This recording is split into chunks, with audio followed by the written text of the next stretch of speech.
Today, I want to offer you a little bit of a breakdown of my own interpretation of the social media landscape at the moment and what I think might serve us, especially as parents, as people who absolutely must maintain their sanity and mental health. All of us must. It just becomes even more essential when you're responsible for other people's sanity and mental health, as parents are, in this ever-changing and kind of unprecedented landscape of the online world. And I'm saying this just after coming off of a 2-week break that my team and I make every effort to take. Around twice a year we do that.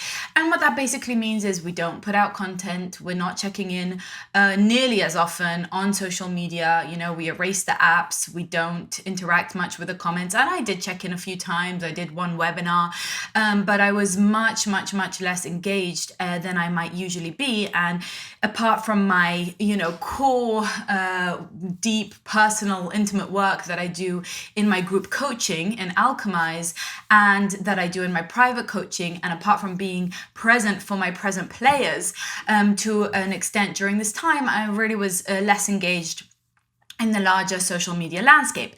And it's a never-ending negotiation that our generation is dealing with of, our relationship with screen use in general. And today I'm going to talk about social media in particular. And of course, all of the things I'm saying here about us adults is relevant for how we show up and how we show up for ourselves and our children, but also perhaps for things that we want to consider as our children grow into an age that they are using these mediums as well. One of the things that you hear from people when they come off social media breaks, people say it was amazing. They say it was liberating. They say they felt good.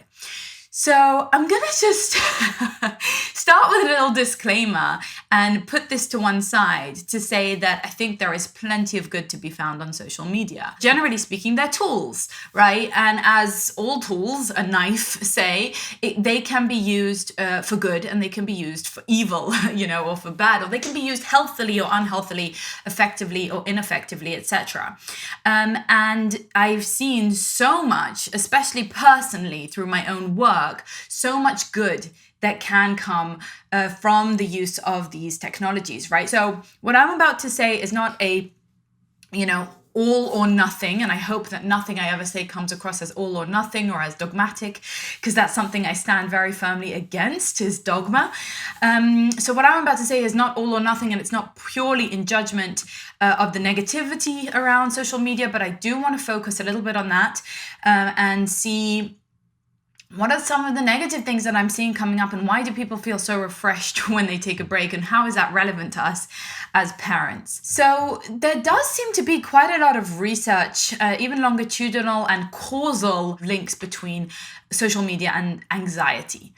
And frankly, this shouldn't come as much of a surprise to anyone who's used Instagram or Facebook or Twitter before, right? When you come onto social media, you don't know what's going to hit you, what kind of tragedy you're suddenly going to see, what kind of movement you're suddenly going to be exposed to, what kind of individual and personality and story and, just how personal some of those things are, or how violent or sexual in content they might be, etc.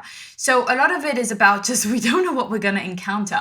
But then there's all of the social anxiety, right? Like how our highlight reels compare to other people's, a lot of comparisonitis and FOMO, and just all the fears that are there. It does seem to be incredibly clear that not only does social media spike anxiety, but the more we use it, the more anxious we get. And the same goes for depression, right? It puts us into depression. It can leave us feeling helpless, isolated. Ironically, on social media, we start to feel more isolated, more alone, more misunderstood. And we get severe FOMO about information we're missing, because there's always that article that we didn't finish reading, or that post we saved and we never got back to, or the video we wanted to watch. FOMO about popularity, right? Other people at parties, other people with friends, other people with great lives that we don't have.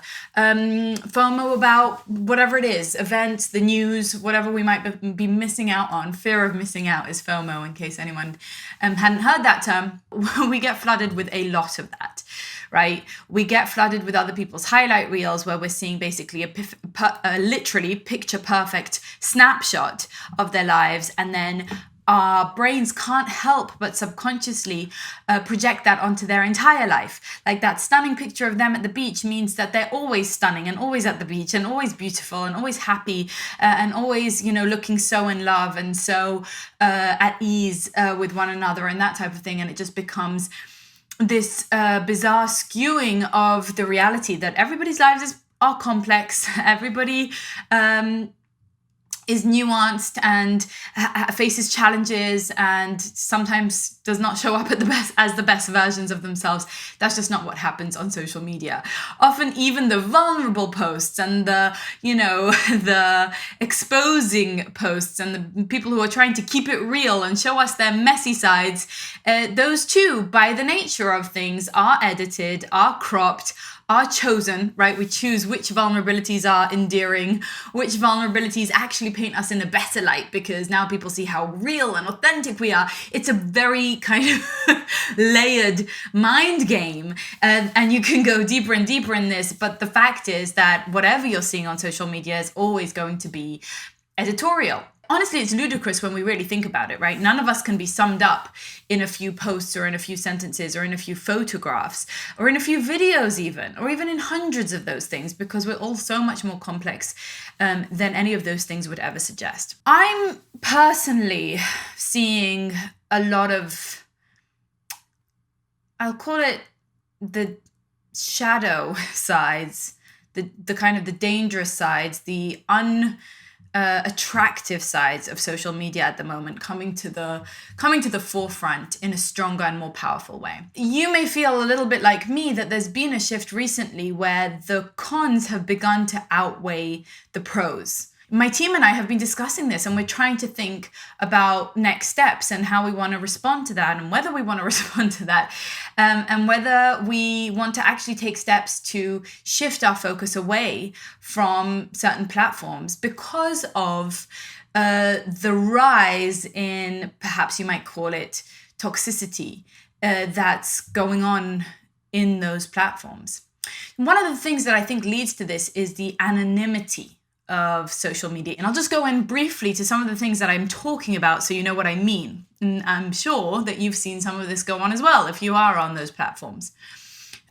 When people are face to face, we have evolved to read a lot of different cues about someone, right? We communicate almost primarily through body language and tone of voice. Even more so than the words that we say. We are evolved to taking in subconsciously so much of what is in an interaction and literally reading someone far beyond the words that they're saying. And for the most part on social media, particularly when we're interacting in comments, for example, that's completely erased. And we're just not equipped, not able, it's impossible, in fact, to decipher the tone, the intonation, the cadence, the intensity, the volume that someone's speaking at, and to understand the energy they're coming from. And what we see is that people assume so much around a conversation. We can't decipher tone and body language and context and history and the relationship of reciprocity that we have with that person, and the situation that we happen to find ourselves in that conversation, when all of that context for the conversation is missing. And we judge a person, in fact, based on the way they've strung together a few words of what they've said, or a story that they've told, or a link that they've posted. All of the nuance is missed. And if you think about the way that we've evolved conversationally, you are in conversation with people that you are local to.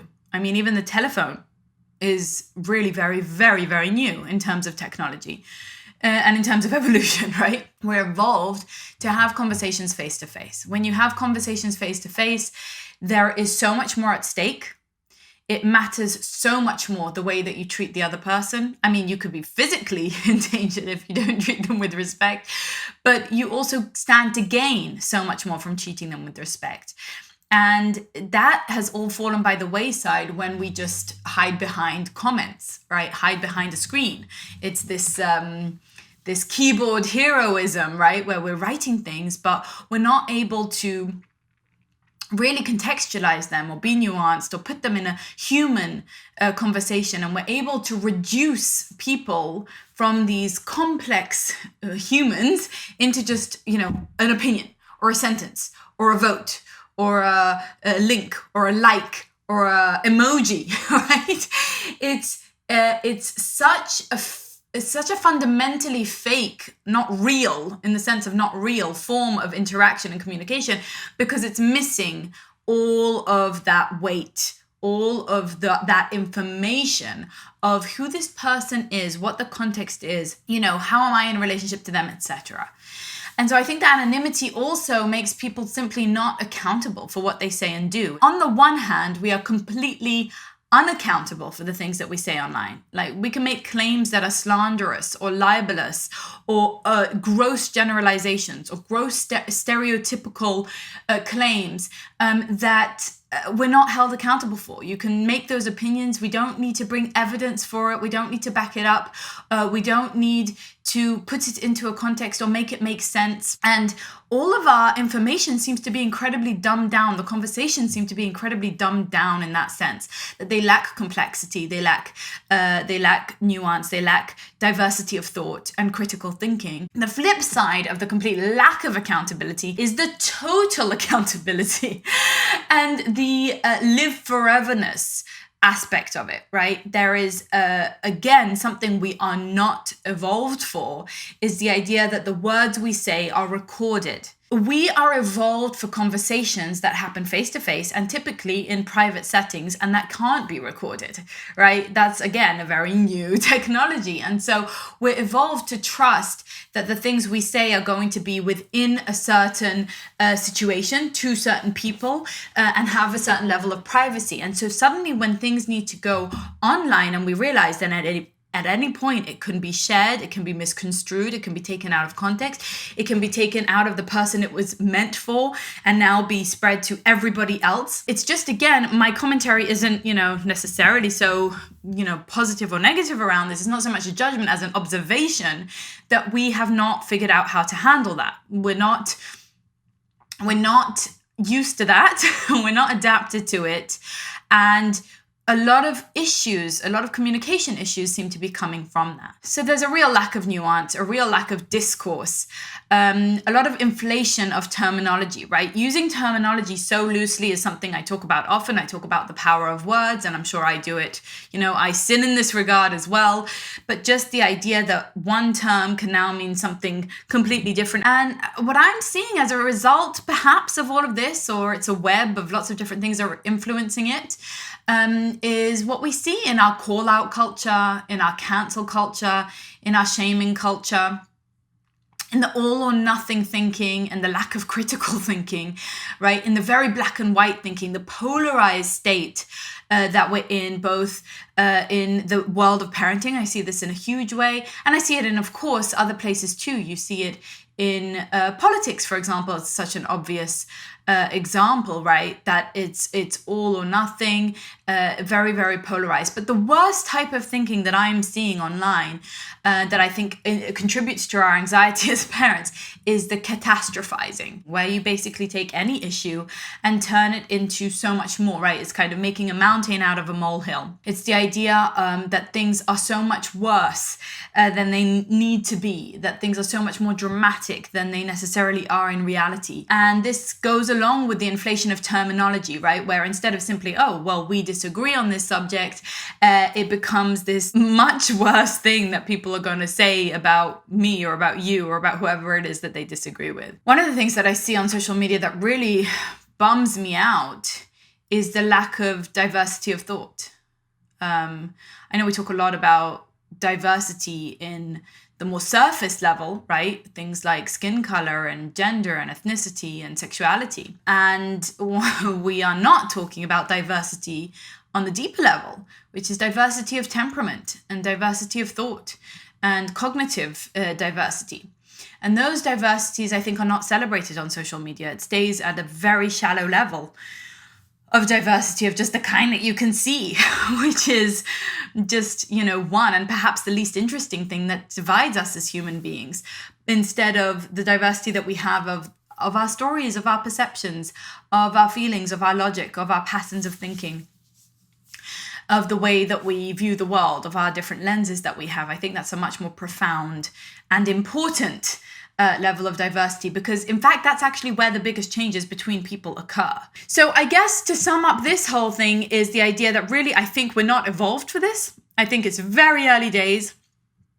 I think we're in a very tricky social experiment, a new, psychological, social, etc. experiment that is happening with these mediums. I'm not even going to get into the things that I don't understand, like all the censorship that's happening and the skewing of information. And I know all of these different, conspiracy theories or real theories about what's going on in the platforms. But it's something that I'm seeing that, these are very powerful algorithms that influence billions of people and their opinions. And it's certainly a concern to me that when we go onto these platforms, when we expose ourselves to them, we increase our sense of anxiety, we increase our sense of depression, we increase our sense of tribalism, we get bombarded with scary information, we cancel people out and ruin people's entire lives over things they've said 10 years ago, over mistakes they made when they were little, or over a joke they've made now that just came off a little off color or a little strange or a little weird or a little wrong perhaps, or even downright wrong. But since when has that been the type of thing that we want, the type of society we want to create, where people are being judged not in a court of law, not according to the systems that are set up for that, flawed as they might be, but according to mob rule. We did away with street shamings, with public shamings in the 1800s, and yet here they are back again in an ever more powerful way, with reach to millions, maybe billions, and not just the people in the town. We did away with it historically because it was too humiliating, because it was harsh and cruel punishment, and people are being punished in a much more harsh and cruel way for things that seem far more benign and far more forgivable. If we in our own homes don't want to be people who resort to shame, resort to name calling, who lack nuance, who lack critical thinking, we don't want to be calling each other out, right? I don't want to create a culture where I'm calling my kids out. I want to create a culture where I call them in. Same for my husband. Same for how I want them to treat me. I want to create a culture at home where we presume innocence, right? Where we're innocent until proven guilty, where we look for the most charitable, most generous interpretation of what people are saying.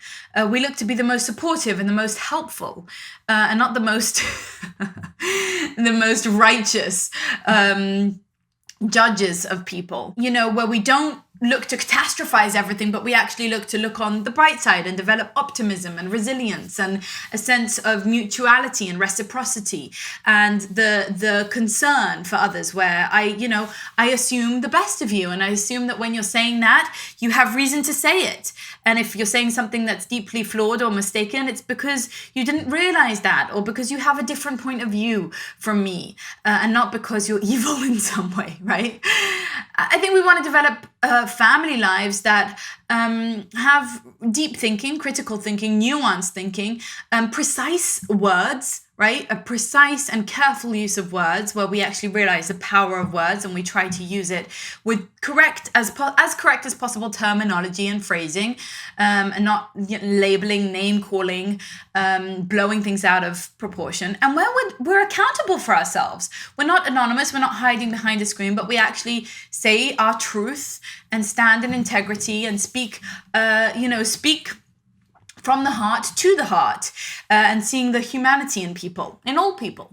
And so if that's the type of lives that we're trying to create, that we would like to create in our home, and I hope you do, that's certainly the vision that I have for my family, then there is something deeply flawed and mistaken about how the interactions online happen.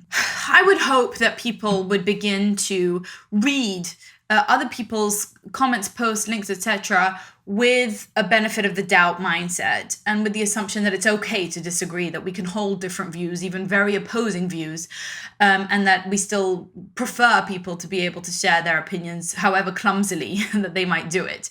I would hope that we start to behave online in a way that we behave offline, where we speak respectfully, where we don't speak out of turn, where we take people's humanity into account, where we realize that words matter, and that how we talk to people matter, and that the things that we say go to a real person in the end. As you know, my mission is to really help parents to feel empowered in their life and to create family bliss. And I can't help but feeling there's been a pretty severe tilt in the scales from the pros outweighing the cons to the cons outweighing the pros when it comes to being on social media. And I'm going to be looking for ways that I can support parents in a more intimate and more private setting, perhaps with a lesser dependency on these platforms, in order to get these messages across and to interact and to create that sense of community. And in my own personal life, I also feel this, strong urge to pull back and to be less involved, less engaged. I feel incredible surge in my mental health when I take and I do every weekend. I take the weekend off of screens, and now I've just taken 2 weeks off of my social media, and I can't help but notice that helps me be a much better person, a much better mother, a much better wife. My attention is suddenly where it needs to be, where the true work of my life, where the true meaning in my life, where the true relationships in my life exist. Without discounting all of the wonderful things that social media has afforded us, I am thinking in terms of my role as a mindset coach for parents, as a performance coach for parents. Do I need to take a stronger stance, or a more helpful stance, or a new stance on ways that we can mitigate this force in our life, especially seeing as it's taken on lots of different forms throughout lockdown, right? Throughout lockdown, it suddenly became, on the one hand, a lifesaver because we weren't connected with other people and this is how we could. And on the other hand, perhaps more of an addiction, more anxiety, more stress around it. So that's something I'm contending with and I'm thinking about, and I'm going to keep you posted on. But it's certainly something that I think we need to consider. As I close this up, I just want to invite you to consider if social media at the moment is your servant or master. And if it's your master, how you can liberate yourself from that. If it's technical things about erasing apps, having your partner hide your phone from you, or changing your password to be much more difficult, or certain apps that actually block social media, etc., or at least tracking your screen time usage every day to actually see how long you're spending there, and then starting to become self-aware of what you are doing there and what itch is it scratching. Is it a lonely itch? Is it an itch that's looking for validation or looking for entertainment? And how can we get those needs met elsewhere? And why might we want to do that? I think those are all things that are worth considering.